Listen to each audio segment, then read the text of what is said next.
व्यासपीठावर उपस्थित एक मजबूत नेतृत्व ज्यांच्या माध्यमातून अनेक कार्यकर्त्यांनी संघटना असेल, संवेदना असेल, अनेक विषयाची ज्यांच्या माध्यमातून प्रेरणा मिळते आणि राज्याचे महसूल मंत्री सन्माननीय चंद्रशेखरजी बावनकुळे साहेब, आपले जिल्ह्याचे सन्माननीय अध्यक्ष सन्माननीय बसवराजजी पाटील साहेब, माजी खासदार सन्माननीय सुनीलरावजी गायकवाड साहेब, व्यासपीठावर मिलिंदजी लातुरे, अरविंदजी पाटील, आमचे पाटील साहेब, आमचे बाळासाहेबजी शिंगाडे, मी सर्वांचे नाव न घेता संजयजी हलगरकर, सर्व 23 उमेदवार आणि समोर असलेले आमचे माता भगिनी वडीलधारी मंडळी व सर्व तरुण मित्रांना माझा सर्वांना नमस्कार। साहेब, मला आता येत असताना काही मंडळींनी विचारलं एअरपोर्टला, तो प्रश्न अनेकांना विचारला असेल की तो प्रश्न मी निलंग्याच्या जनतेला विचारणार आहे, काय म्हणताय निलंगा, काय म्हणताय निलंगा? साहेबांना मुंबई पर्यंत आवाज जाऊ द्या, काय म्हणताय निलंगा? शेवटच्या माणसाकडनं काय म्हणताय निलंगा? साहेब, निलंगा कमळ म्हणतोय, बाबळगावच्या माणसाला ऐकू द्या। बाबळगावकर, तुम्ही जे स्वप्न पाहिलेत निलंग्याच्या नगरपालिकेवर तुमचा झेंडा फडकवायचा, मैदान लांब नाहीये, 21 तारखेला आमची मतमोजणी आहे, इथं तर कमळाचा झेंडा फडकणार आहे, पण 16 जानेवारीला लातूर महानगरपालिकेवर 16 जानेवारीला साहेब लातूर महानगरपालिकेवर भारतीय जनता पार्टीचा झेंडा फडकणार म्हणजे फडकणार। आपल्याला संविधानाने अधिकार दिलाय, काय अधिकार दिला हो? देशातला सर्वात श्रीमंत माणूस, एक प्रश्न विचारतो, देशातला सर्वात श्रीमंत माणूस कोण? अंबानी, टाटा, बिर्ला, त्यांना किती मतदान करता येतंय? 1। सर्वात गरीबातला गरीब सर्वसामान्य माणूस किती मतदान करू शकतो? 1। येणाऱ्या एवढा मोठा अधिकार दिलाय, हा अधिकार आपल्याला कुणी दिला? म्हणजे देशातला सर्वात श्रीमंत माणूस आणि सामान्यातला सामान्य माणूस एका बाक्यावर बसू शकतो, हा अधिकार आपल्याला भारतरत्न डॉक्टर बाबासाहेब आंबेडकर यांनी दिलेला आहे। हा अधिकार आपल्याला जो दिलाय, हा अधिकाराचा वापर येणाऱ्या 20 तारखेला आपल्याला करायचा आहे आणि तो 20 तारखेला अधिकाराचा वापर कुणासाठी करायचा? आपण हे बघा, आपण कष्टकरी लोकात मेहनत करतो, कुणा स्वतःसाठी करतो का लेकरा बाळांसाठी करतो? लेकरा बाळांसाठी करतो ना। इथं आमच्या माऊली आहेत, कुणासाठी मेहनत करतो? लेकरा बाळांसाठी करतो। त्यामुळे मतदान करत असताना शांतपणे सकाळी विचार करायचं, मतदानाला जाण्यापूर्वी विचार करायचं की बाबा माझ्या लेकरा बाळांचं भविष्य कोण बघू शकतोय, कोण सांभाळू शकतोय, आणि त्यावेळेस आपण डोळे बंद केल्यानंतर ईश्वराला आपण साक्षीला ठेवायचं, ईश्वराला समोर ठेवायचं, आणि त्यावेळेस लक्ष्मी ज्याच्यावर बसली एकच आपल्याला दिसणार आहे, कमळाशिवाय आपल्या लेकरा बाळांचं भविष्य कुणीच त्या ठिकाणी पाहू। त्यामुळे आपलं मतदान हे कमळाच्या बटन दाबून आपण मतदान करायचं।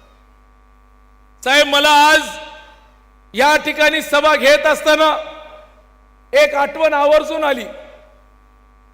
आपण बसवराज पाटील साहेब इथंच याच निलंग्याच्या मातीमध्ये आपल्या सर्वांच्या नेत्या सुषमा स्वराज यांची सभा झाली होती।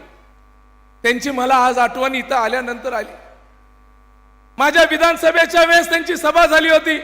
त्यांची भाषणाची सुरुवात कशी झाली की पूरे महाराष्ट्र में चुनाव चल रहा है पर निलंगा में महाभारत है। एक तरफ पिता भीष्म है, एक तरफ अर्जुन है, एक तरफ अधर्म है, एक तरफ धर्म है, एक तरफ अन्याय है, एक तरफ न्याय है. आज आपल्याला हेच दिवस आठवायचे.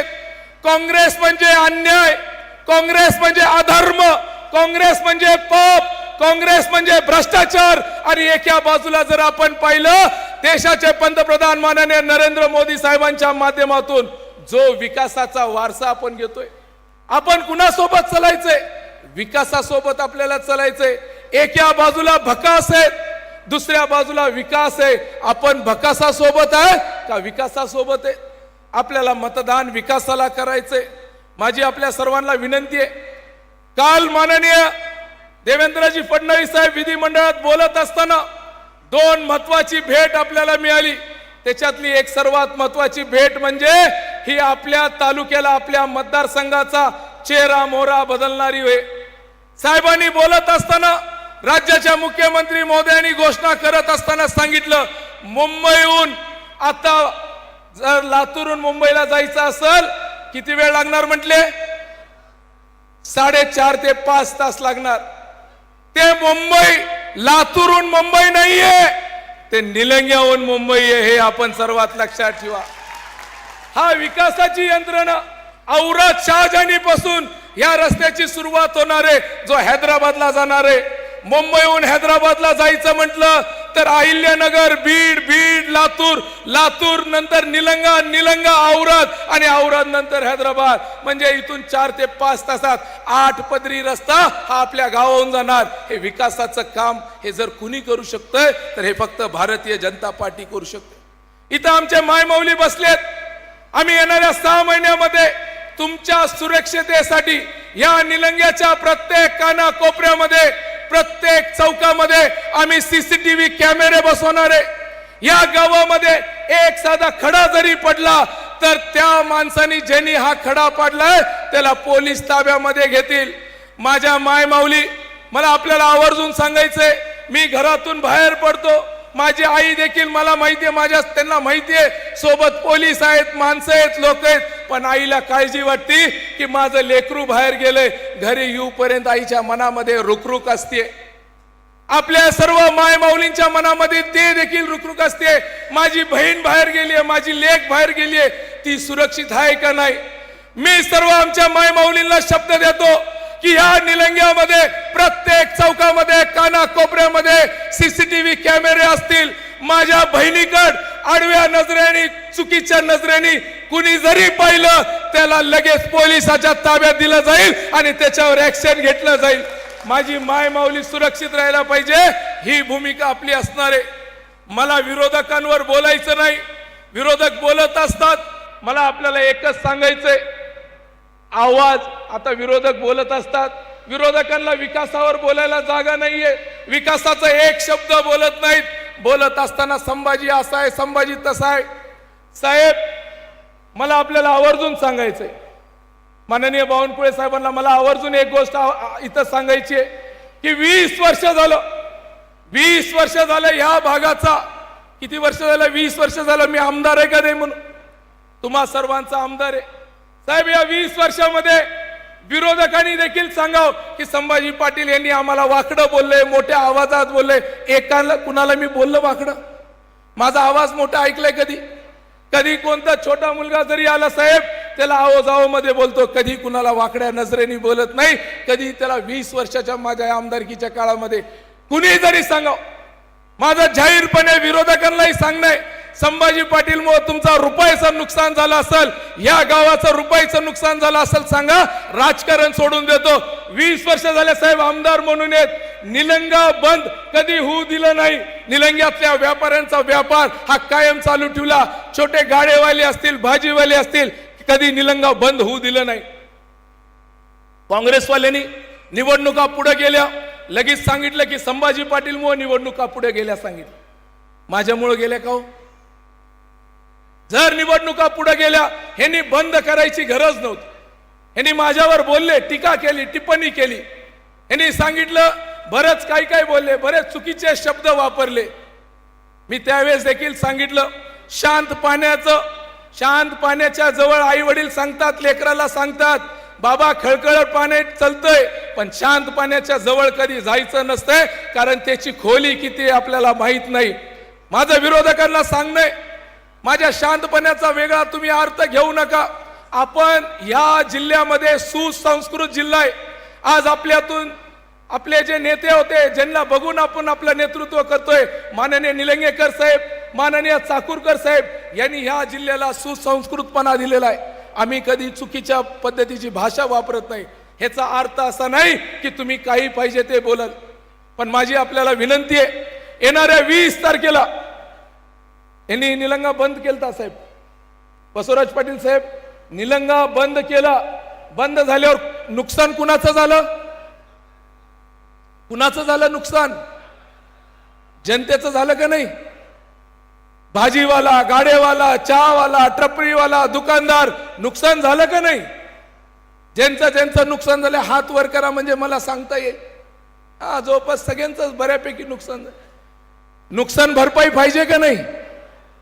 हो, नुकसान भरपाई पाहिजे ना?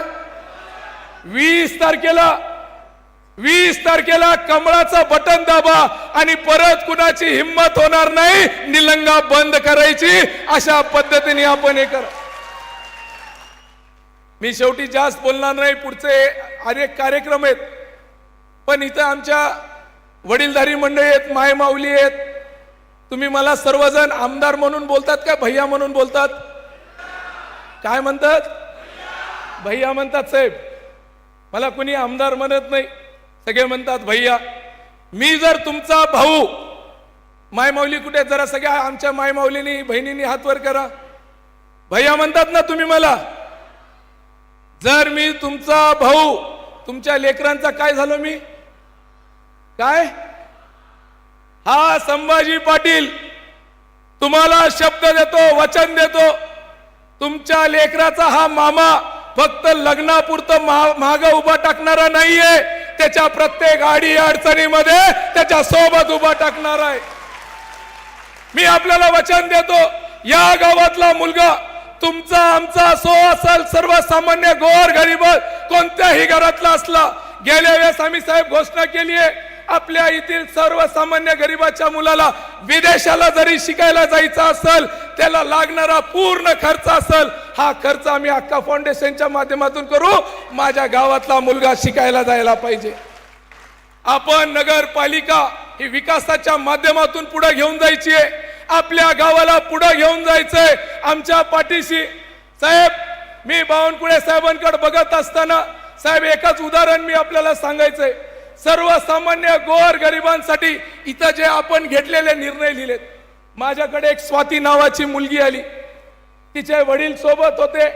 साहेब, तुम्ही जो गुंटेवारीचा जो निर्णय घेतलाय 7 बाराचा, त्या मुलींनी, त्या मुलीच्या वडिलांनी सांगितलं इथेवर भेटतं, एनए नाही, टॅक्स नाही, चोऱ्या बिलकुल बंद, कुणी तुमचा अधिकारी तुम्हाला अडवणार नाही, कुणी तुमच्या वाळूसाठी तुमची गाडी अडवणार नाही. तुम्ही तुमच्या कोणत्याही कामासाठी, तुमच्यासाठी लागणारे जे जे काम तुम्ही करताल, तुम्ही तहसील मध्ये गेलात, तहसील मधला साहेब सर्वात जास्त भ्रष्टाचार काँग्रेसच्या काळामध्ये जर कुठं होत असेल तो तहसील मध्ये, हो का नाही?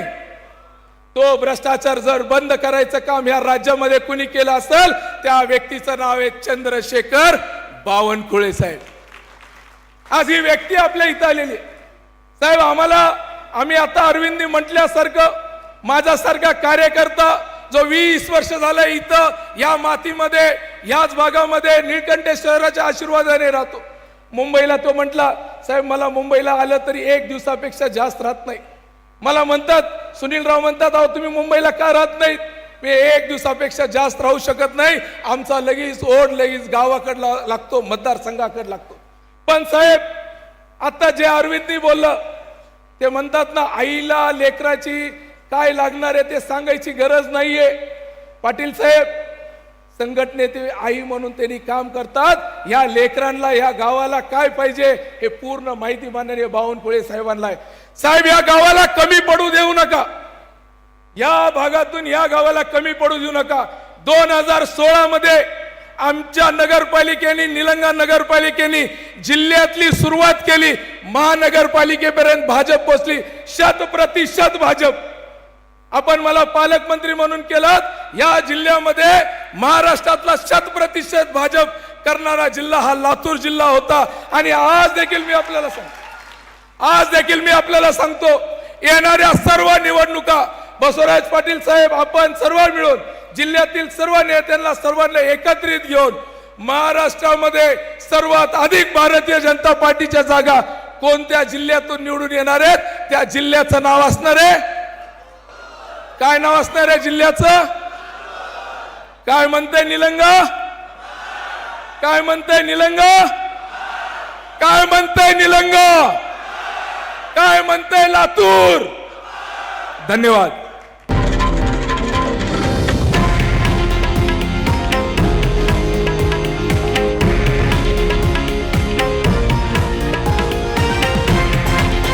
हे आहे देशातील नंबर 1 न्यूज नेटवर्क आणि आपण पाहत आहात TV9 मराठी, एकमेव.